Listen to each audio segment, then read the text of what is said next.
နောက်တစ်နေ့မနက်တွင်ပိုင်းဒုက္ခတန်းပေါ်တွင်ထိုင်နေစဉ်အော်တချို့ကြီးလည်းတနာစီရပါလားဟိုကမလို့ချင်တာကိုအတီးကိုလိုက်ခဲ့နေရပဲကံမရတော့တနာကိုလုံနေရ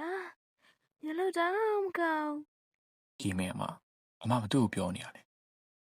အိုးဒီနားမှာဘယ်သူတွေများရှိနေလို့လဲကွယ် ဦးဝင်းတော့လိုက်ကန်နေရဘာတူလဲကိုကသာလဲစဉ်းစားကြည့်ရောကိုနဲ့ရွှဲပြအောင်ကန်နေအမပဲလေအမကတ်မရတော့ကျွန်တော်ရန်တာမချနဲ့ မင်းတော်လိုက်တော့နော် မတော်နိုင်ဘူးအမရင်စားတာနေရောတနာစရာကောင်းအောင်လုပ်တယ်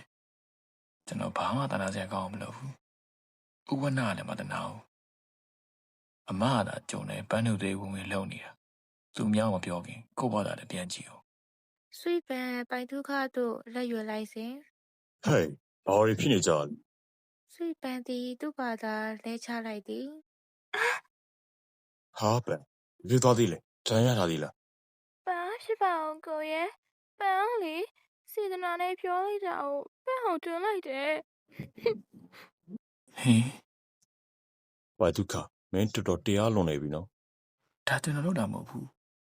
သူ့ဘာသာလဲကြသွားတာ တော်စံနောက်တော့ကပန့်အောင်ထင်အသေးနဲ့ပဲပိုင်ဒုက္ခ ကျွန်တော်ခမရအိမ်ပေါ်ဆင်းမယ်ဆိုလက်ခံပေးလေဒီလိုမဖြစ်ရှင် ငါပြန်လာမှစပ်ပြောမယ်လာပန်စီအောင်သွားမယ် ဆိုကပွေ့ချီသွားသည် ခမရရှိတဲ့လူနဲ့မရှိတဲ့လူရှင်လိုက်အရန်သိတာပဲဥဝနာ